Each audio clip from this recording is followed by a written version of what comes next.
ଗଣିକି କହିବ ପଛରେ। ତମ ଘରେ କେତେ ଜଣ ଅଛନ୍ତି? 6 ଜଣ। ତମ ଘରେ? ତମ ଘରେ? 7 ଜଣ। ତମ ଘରେ? ତମ ଘରେ? ତମ ଘରେ କେତେ ଜଣ ଅଛନ୍ତି? ତମ ଘରେ? 5। ତମ ଘରେ? 13 ଜଣ। ତମ ଘରେ? ହଉ ଗଣିକି କହିବ ହେଲା ଆରାମସେ। ଠିକ ଅଛି। ଆଜି ଆମେ ସେଇ ପରିବାର ବିଷୟରେ ପଢିବା। କଣ ପଢିବା? ପରିବାର। ପରିବାର। ଏବେ ସମସ୍ତେ ବସ ପଡ।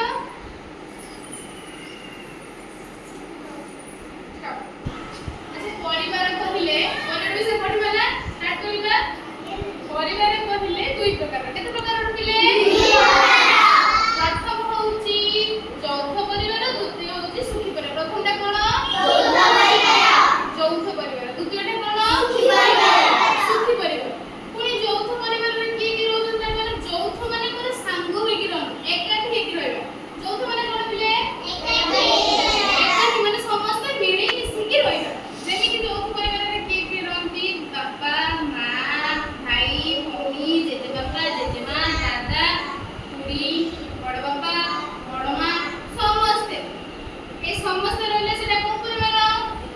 ଯୌଥ ପରିବାର। ଯୋଉଟା କି କଣ? ସମସ୍ତେ ମିଳିକି ଆମେ ଏକାଠି ହେଇକି ରହିବୁ। ଦେଖ ମୁଁ ଅଛି, ତୁ ସମସ୍ତେ ଅଛ ନା? ଆମେ ଏଠି କେତେ ଜଣ ହେଇଗଲେଣି? ତାହେଲେ ଆମର ଏଟା କୋଉ ପରିବାର ହେଲା? ଯୌଥ ପରିବାର। ଏବେ ଜାଣିବା ସୁଖୀ ପରିବାର। ସୁଖୀ ପରିବାରରେ କିଏ କିଏ ଅଛନ୍ତି? ବାପା, ମା, ଭାଇ, ଭଉଣୀ। କେତେ ଜଣ କହିଲେ? 4 ଜଣ। ବାପା, ମା ଆଉ ଭାଇ, ଭଉଣୀ। ଏଇ ମାନେ 4 ଜଣ ଲୋକ। ତ ଏମାନଙ୍କୁ ଆମେ ସୁଖୀ ପରିବାର।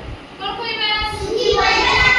ସୁଖୀ ପରିବାର। ଏବେ ମୁଁ ତମକୁ ଗୋଟେ କଥା କହିଲି, ତାପରେ ମୁଁ ତମକୁ ପଚାରିବି, ତମେ କହିବ ହେଲା। ଆଚ୍ଛା କହିଲ, କୌଣସି ଜିନିଷ ସଉଦା ପତ୍ର ଆଣିଲେ କୋଉଠି ଅଧିକ ଖର୍ଚ୍ଚ ହବ? ଯୌଥ ପରିବାରରେ ନା ସୁଖୀ ପରିବାରରେ? ସୁଖୀ ପରିବାରରେ। କୋଉ ପରିବାରରେ ଅଧିକ ଖର୍ଚ୍ଚ ହବ? ଯୌଥ ନା ସୁଖୀ? ଯୌଥ।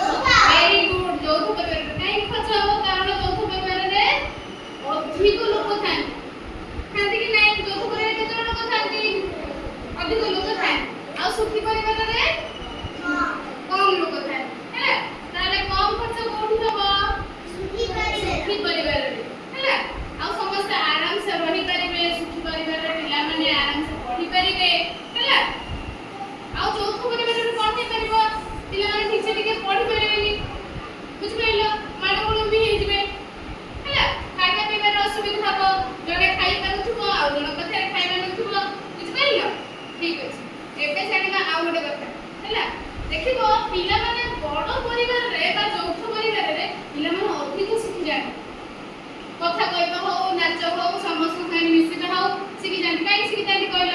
କିଏ କହିପାରିବ? କିଏ କହିପାରିବ? ବଡ ପରିବାରରେ ପିଲାଟି ଅଧିକ କଥା ଶିଖିଯାଏ।